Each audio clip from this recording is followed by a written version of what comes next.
All right, so I guess it's a bit of a trend right now. Just me having a moment talking about the video in the beginning of the video. So as you can see, you got my face cam.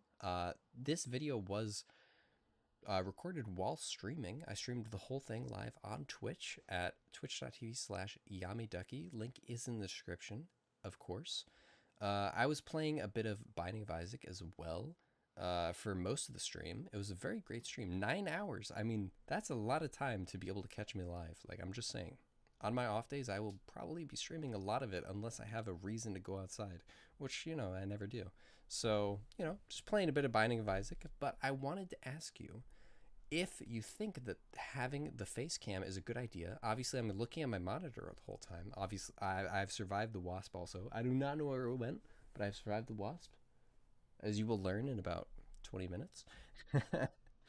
But just wanted to see, what you thought about it, how it feels. It's a little bit weird going from no face cam to face cam, and yeah, just wanted to see how it feels and let you know that this video is great. Like, you should totally leave a like and subscribe. Thank you so much for watching. I hope you enjoy. All right, so we're back. Obviously, face cam is here. Hello, hi. This is what I look like. Hello, hi. We're playing again, and this time I think we'll try to get a boss fight in. Most likely gonna happen. Probably not. Desert Scourge is the one that we're gonna go for because King Slime's impossible, and I don't think we got a boss item. Yeah, it doesn't give us a boss item anymore, so we can't just summon him straight up. But I do want to pull up the wiki just to look at the items that I can get because we are going for melee only. So we do want to make sure that we get a decent melee weapon for fighting the Desert Scourge. Probably want some projectiles because, I mean, it's kind of necessary. But we're going to look at some things. Getting Fungal Symbiote might be something that we do, but it might not just because of how long it's going to take. Because we do have to find a small chest in one of like 17 biomes that spawn, and that's a little bit of luck. We might go with a yo-yo, but we might also just go with a projectile based, but we'll have to see. I will look on the wiki, but that's pretty much what we're going to do. So starting out today's episode, we do still have all of our accessories and such, but we are in fact going to go with going and looting out some stuff, trying to get a good melee weapon for fighting the boss, and then we'll check out the arena and try and make a summoner and fight the boss.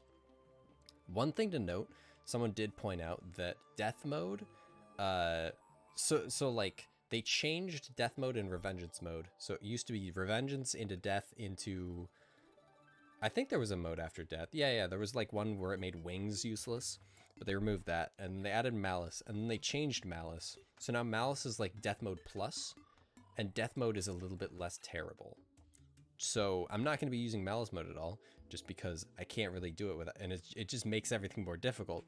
And I'm guessing all of the revengeance only drops are now just chance to drop in revengeance mode. So we're still going to go with revengeance, so we have our meters. But other than that, we're not going to be using malice at all, and Armageddon doesn't exist, so we're not going to try that either. But yeah, so we're just going to go straight into the farming and see if we can't get some decent weapons to fight the first boss with. Alright guys, so we just got the message a moment ago. Evil presence. So we're going to have to fight the Eye of Cthulhu in a few moments here. So I figured we might as well show off the fact that we are way too weak, and I do not know why it thinks that we could fight Eye of Cthulhu. But it wants us to fight it, so here we are. Here to die to Eye of Cthulhu. With 50% bonus HP, by the way. Not having a dash is just kind of like the most annoying thing. But you only get a dash after you fight Eye of Cthulhu. But also, our Boomerang is really buffed. I think it's because of Fargos. I'm not entirely sure, but I mean, we have a buffed Boomerang, so we have a buffed Boomerang. You know what I'm saying? I'm not going to complain. And we also have Adrenaline mode because we're broken at movement. Proficiency up, very nice. If nothing else, we are getting proficiency up boosts because we're fighting a boss. Oh, the star would have been so good. All right, give us another star.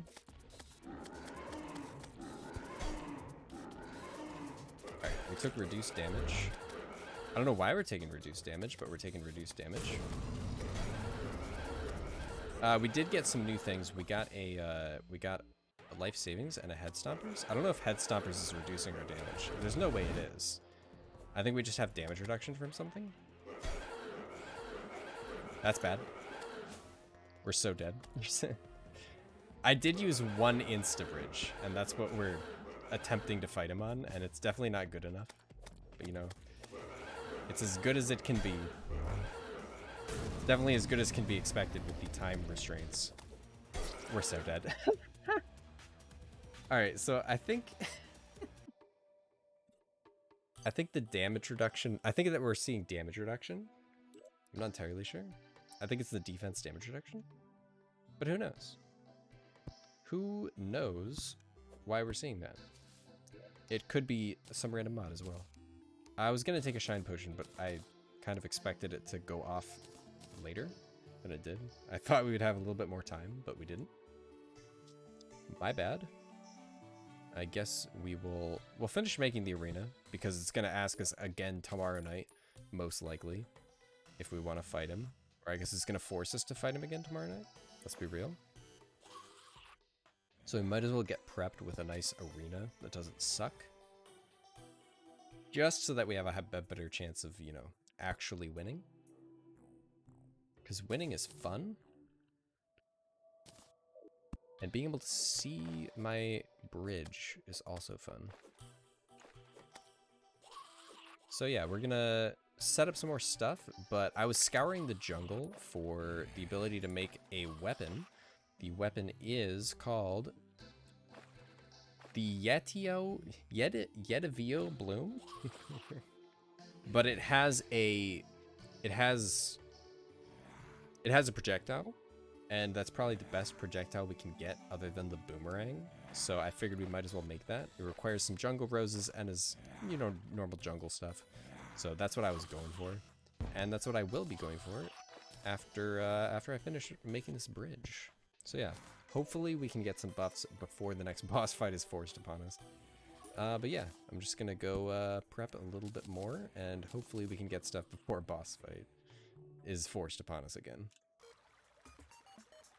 Alright guys, so we got really lucky with the corruption actually. We have another corruption like right next to our house, which is kind of funny. But it did have the pedestal in it, which gives us the effigy, which when placed down, it increases our movement speed and crit chance by 10%.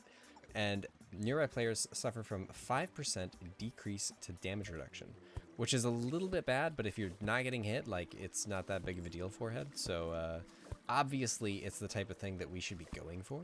Let's zoom back out a little bit.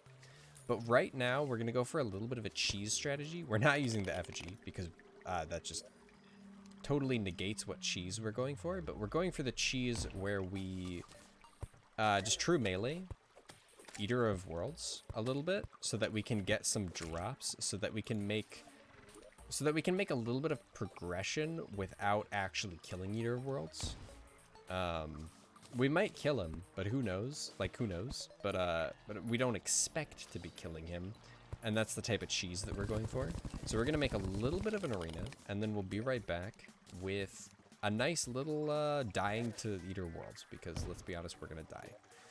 But while we die, we're gonna be getting some shadow skills so that we can hopefully have a little bit better of a time fighting some other bosses, just because I can't get the rose. I couldn't find the rose. I've been searching for almost an hour and a half now.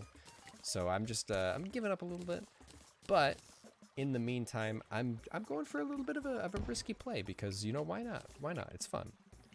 So yeah, we're gonna get one more demon orb here, which is the third one.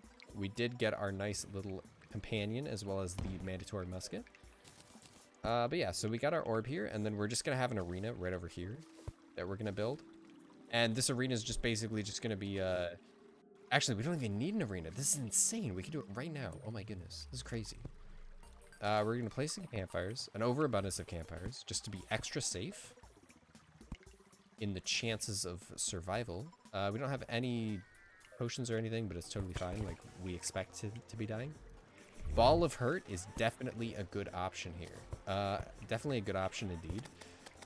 because we can just place it down and start rolling. And the idea generally is that hopefully we can split him a few times. I think the gold broadsword's better. Is that we can split him a few times, and he's not going to be hitting us with his head too much. Or we'll have damage reduction when he does hit us with his head. So that we'll avoid dying, hopefully. Doesn't seem like that great of a strategy. Doesn't seem like that great of a strategy. We didn't even break a single segment, I don't think. But, you know, I mean, we went for it. We went for it. We tried it. We tried it. We can say that it didn't work. But we did get a Ball of Hurt, which is another weapon to try out. We're going to have this kept. And then we're going to get some lenses, which we don't have very many of. So we're going to fight some eyeballs to try and get some lenses so that we can fight the Eye of Cthulhu, because he hasn't invaded our world again, and we wish to combat with him. So we're going to place down this effigy right here. We're just going to place it down like right about there. And yeah, how big is the range on this thing? Oh, it's not that tiny. It's not that large either, but like, it's not terrible. Oh, this gives a status effect now? That's kind of buffed. This is basically like having Frostfire arrows, I'd guess. But the melee variant. We need one more lens. And then we can go fight the Eye of Cthulhu. And hopefully this time it'll go at least a little bit better.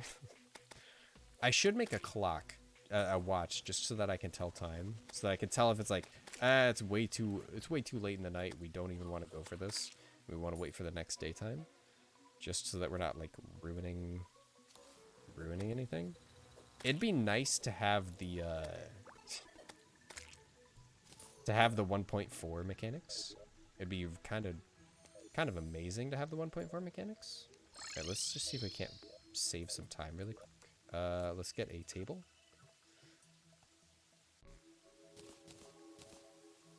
And chair. I like how you can actually do this. So you set up your table and chair, and then you get some watch. Gold watch. Alright, it's 4 a.m., so we're not going to do it. We're going to wait till tomorrow, but we are going to fight some nice Eye of Cthulhu, and we'll probably go into the desert a little bit just to see if we can't get all of the drops to be able to get a spawn, or we'll do the Goblin Army. The Goblin Army will be kind of fun, kind of garbage, honestly. But I guess, you know, we're just doing what the game throws at us at this point, so I guess that's okay. Probably that point in the video, just talking about stuff. Tomorrow is the day that I start work, which is kind of exciting, a little bit nerve-wracking, just because I don't know, it's weird working for a company that you've purchased items from. Like, obviously, like, working from a food company is totally fine, because it's like, yeah, I'm just working at Arby's. It's totally fine. I'm working at McDonald's. It's fine. But then when you work for, like, I don't know, like, it's like working from the place that you buy your car. It's like, this is weird. I mean, it would be weird. Can we, like, actually hit these things? That'd be so cool. Alright, cool. How many wizards are there? We're getting screwed. We're getting destroyed here. I've never used this, by the way. This is the first time I've ever used the Rotten Fork, but it's putting in some serious work. I don't know if it's normally full auto, but full auto Rotten Fork with the Calamity debuff is putting in some serious work. This is definitely, dude, true melee is definitely the way to go in this game. Well, not in this game, because I mean, magic's busted, but like with the melee, it seems this is definitely a solid choice compared to just normal, like, using the boomerang. Like, the boomerang's only hitting one guy, and like, sure, we got range, but like, you got all the problems that come with only being able to throw one boomerang at a time, whereas this, we're just mowing stuff down. We're pushing enemies into other enemies. We're doing serious damage. We're getting some drops that heal us because mods are amazing. Oh yeah, some more Risk of Rain stuff we've got. Every chest I've looted has had one in it so far. I'm not entirely sure if that's a good thing or a bad thing, but I thought I reduced it, and I did reduce it. It says that I reduced the amount in each world, so I'm guessing it's just like I'm getting really lucky, or just there's not very many chests in this world, so all of them have an item in them. But yeah, so we got the goat hoof, which gives us 15% increased movement speed. I'm not entirely sure what that implies with Terraria, but we are faster, and it does give us the lines behind us, which is amazing. Absolute pog movement lines, 10 out of 10. And then we have the flask, which gives us 1.2 healing per second, which is just generally on our normal healing. So basically, we have a little bit better healing, probably like 1 red band worth of healing. If I'd guess, is how much it's actually healing us. It's not doing insane work, but it's definitely better than not having the red band effect. So yeah, that's the Goblin Army. It's pretty good. But yeah, like the idea of working for a company like this is it's a bit scary, honestly. But I mean, it'll be worth it. The benefits plus the way that they're gonna treat me as a worker is going to be very nice. Also, non-consumable summons. My favorite thing about Calamity changes. Although I don't think that's a Calamity change. I think that's a Fargo Soul change. But yeah, non-consumable summons. 10 out of 10. Warblade over Gold is actually not better. That's actually crazy that Warblade is not better than Gold. Alright. We're going to delve into the desert a little bit while we talk, and wait for the nighttime to happen, and then we'll fight Eye of Cthulhu, and then that'll be it for this episode, pretty much. Yeah, I'm not entirely sure what my job is going to be, and I'm totally fine with just, like, whatever, kind of whatever it is. I know it's not desk work, but I don't know exactly, like, what it entails, just because, you know, modern technology actually changes a lot of things. Like, you could have a job where you're walking around, but then it's like, oh, you're not walking around anymore because the robots can do that for us. Or you could just be riding a forklift instead. Like, there's a lot of stuff. So I'm not entirely sure what I'm doing, but I know, you know, I'm working for a reputable company that I have purchased items from, which is very nice. And I have, I enjoy the company, you know. So it's nice to be able to work for something where, and it's honestly, it was a really nice application process. The only thing that was a little weird is like how quickly they accepted the fact that I'm working for them. And that kind of made me think of like, it gave me second thoughts on whether or not they actually accepted my application, because it's like, did you accept it, or is this like the automatic email that comes with, you accepting me applying to the job, but not me getting the job? But it was me getting the job, so it was very nice. They also didn't have any, like, really functionless idiocracy going on, which I have had with a lot of, like, temp agencies and stuff, being someone who doesn't have a PhD in anything. Not necessarily a PhD to have a good job, but I mean, even if you have a degree in something, like, it doesn't really mean that you're gonna be like, look at this, head stompers, boom, just like that. A game, hello? I'm supposed to have a reduced chance of that, not an increased chance of that. But yeah, like, just because you have a degree in something doesn't mean you're gonna be able to get a job in your field necessarily, which is kind of sad, but you know, that's just how it is. But as someone who doesn't have a degree in anything, just applying for jobs that are like, we don't need you to have a degree in anything, sometimes they do a really bad job in the job, like, application process on their end. And it makes it just like a really bad experience, honestly. And you'll go into the job with like the idea, like, you know, I guess you might not know, but if you go into like a food job, like, let's say you go to work for Subway and you're like, yeah, like, it's going to be a terrible job. You're going in with the expectation that it's going to be a terrible job. So the job's going to be a bit worse. So going into my last job, I had the the mindset of like these guys are clowns. They're literal clowns, and that affects how you think about the job. Even if you're not working with the people that were part of the onboarding process, like you still have to deal with the fact that they're all clowns. Like this company is pretty bad. I don't care how, like, it doesn't even matter how good the reputation is. If they're really bad at hiring people, like, who cares? They did a really bad job hiring me, so I feel really like my thoughts about them are pretty low. Especially since they did such a garbage job hiring me. But yeah, so there's that. It's a beautiful weather out as well. I haven't really gone out exploring very much. That single life really has you doing your main hobbies, which is playing video games.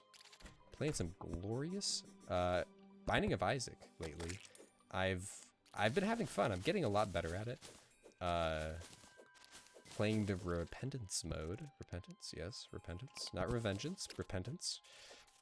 It's not repentance mode, but repentance DLC. Hey, we found out of the enemies. It's good. I only need like 3 more of these. It's good. Like it's definitely fun unlocking characters and doing learning all these cool intricacies in the game. Like there was one run where I was playing as Azazoth or something. I don't Azura or something. I forgot the name of him, but he's like the demon guy with the short range Eldritch Blast. Like what he does is he starts flying as well, which is like really convenient for on ground effects, because on ground effects are terrible. But what I was doing is I was doing greed runs because I wanted to. I don't know why. I don't know exactly what I was doing, but I wanted to do a greed run. I think there was an unlock for him doing a greed run, where you unlocked something or another character just by doing a greed run on him. And so I was doing a greed run, and I got a devil deal which gave me control tiers. Like it lets you control where your tiers go. But because I'm using a laser beam weapon, like how is that gonna work? But then I used it, and it makes it so that you have this like we're gonna just get rid of some of these. Actually, we don't even need any of these, like, let's be honest here. It lets you put like a target on the ground and move it around, and that's where your laser beams are gonna go to, which is insane. Like the fact that they thought that up is actually crazy, because I would have just been like, it does nothing, like there's no synergy, what are you talking about? That's dumb. There's no synergy. Why would there be synergy? That's how I would do it. But some guy in the game actually thought, you know what, this is a great idea, like let's implement this so that when you have a laser beam attack, you're going to be doing this. So that's cool. Like that's insane. So we got that, and then I got another item which makes it so that when you start attacking, your tiers will stay at the origin of where you were. So your tiers have like a slight delayed effect. So it's like it's basically like you start casting your tiers, but you can move, and then your tiers will go to where you were aiming. Maybe like half a second later, a second or half a second later, and then they'll go there. Hermes boots, pog.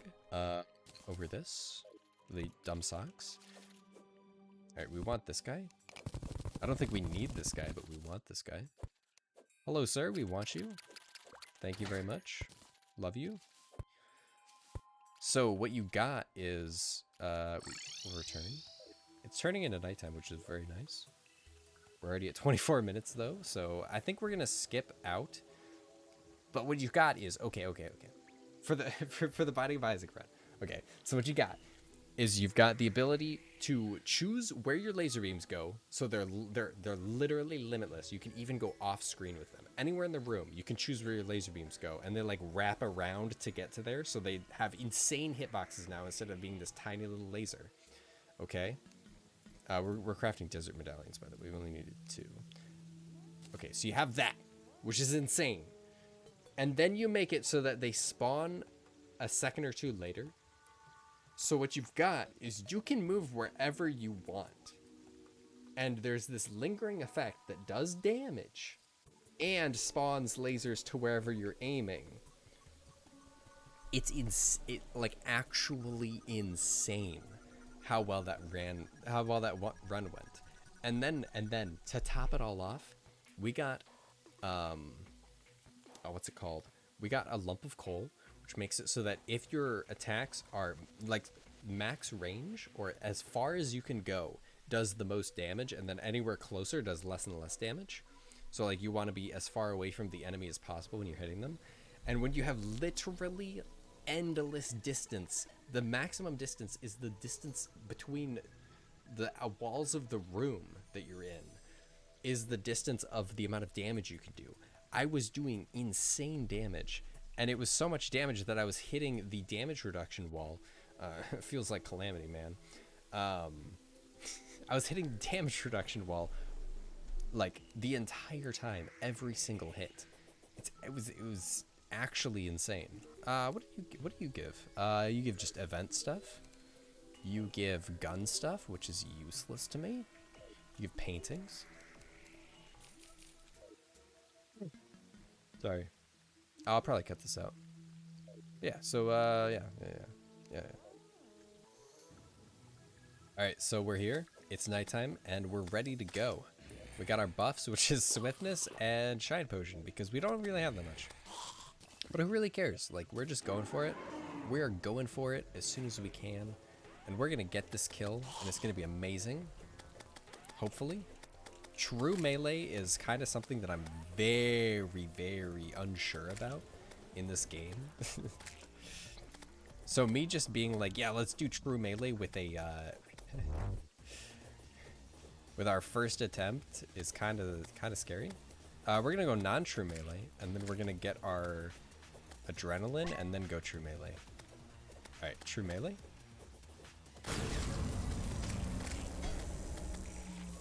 It'd be nice if he would stand closer to us, but he won't, because he's a jerk.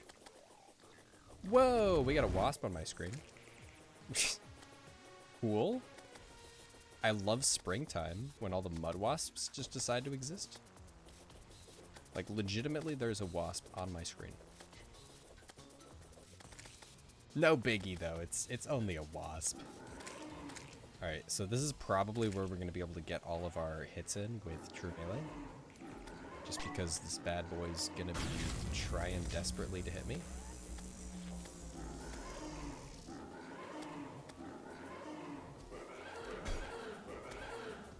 I still don't know what the damage reduction is. It might just be in boss fights. Dude, the wasp is trying to kill the Eye of Cthulhu for me. Nope, wasp is trying to kill me for me. I'm not allergic. I just hate the idea of being stung. I just hate the idea of taking damage in real life. Who would have thought? Disliking the idea of getting hurt. Alright, true melee all the way.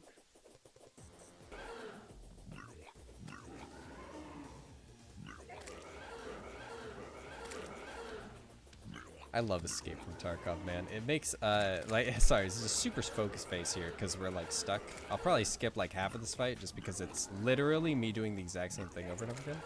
But, Escape from Tarkov has made me always, whenever I complain about really dumb mechanics, and that is, like, trying to fight a boss with a melee weapon that cannot be fought with a melee weapon, I complained to the maker of Escape from Tarkov because...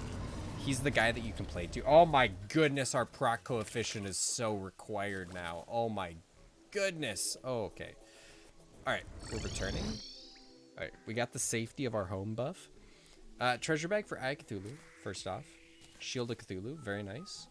We got some Demonite ore, as well as 2 Shadow Diamonds, which are kind of useless, because they're used to make this a bit easier. Kind of useless, kind of useless, kind of useless. Demonite ore, I don't know what we're going to be able to do with that. Alchemist Charm, we'll definitely keep that. This makes it so that when we use buffs, there's a chance that it doesn't consume the potion, which is amazing, as well as making potion buying discounts a thing, which is very nice. I need a device to, like, grab a wasp without dying doing it. And the buff duration is 10% longer, which is very good. This right here, ATG Missile Launcher Mark 1. 10% chance to fire a missile that deals 300% total damage. So, like, it's just like some risk of rain stuff to go on really quickly. So 10% chance, normally, so with 100% proc coefficient, to fire a missile that deals 300% damage. So let's say I deal 1 damage, it will deal 300 damage, this rocket, which is insanely amazing. But as you can see here, our proc coefficient with the Spear of Destiny is 103.3. So the damage taken multiplier, wait. That's my damage taken multiplier. We take 109% more damage. What? Oh, yeah, this is because of how long it's been. Also, there's 333 chests that still have items in them. Or 333 items in this world, which is a bit much. But Risk of Rain basically makes it so that the longer...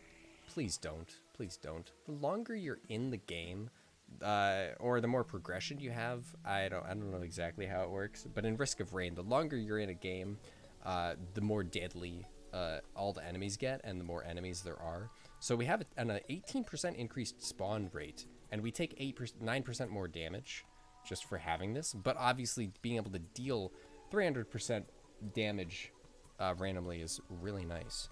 So with this, we have a proc coefficient of 103, so we have slightly more than 10% chance to fire a rocket, which is very nice. And as you can see, we have this icon here. But yeah, let's see what we can get. Oh, look, we can get the Jungle Rose. I knew this is exactly how it was gonna work. And I was just kind of upset at the fact that I'd have to wait for that to be able to craft this. But we'll be able to test this out too, which is very nice. Shield of Cthulhu we want. We'll keep the jellyfish necklace there. For Demonite Ore. Demonite Ore, we just want to see what we can make with the bars. We can't make the armor. We can't make that. We can't make the ancient armor. We can't really make much of anything. We can make the weapons, which aren't really that good, in my opinion.